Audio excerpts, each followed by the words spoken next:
Hello, I'm Dr. Yaiesh.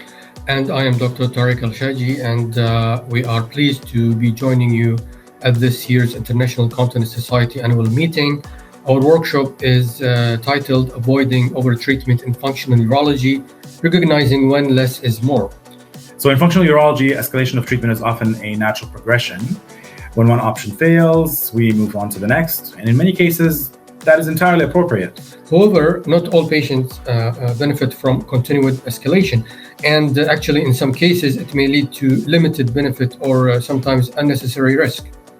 In this workshop, we will explore this challenge through a series of carefully selected real-world cases involving lower urinary tract symptoms and complex functional presentations. In fact, we do have multiple scenarios where guideline-based pathways are not always sufficient and clinical judgment becomes essential. We will be focusing on key decision points, when to proceed with further intervention, and when a more conservative or measured approach may be more appropriate.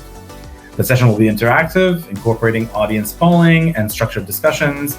We will also aim to highlight areas of clinical uncertainty where differing perspectives may exist. So, if you ever questioned whether the next step in management is truly necessary or how best to navigate complex or refractory cases, we look forward to having you join us. See you there.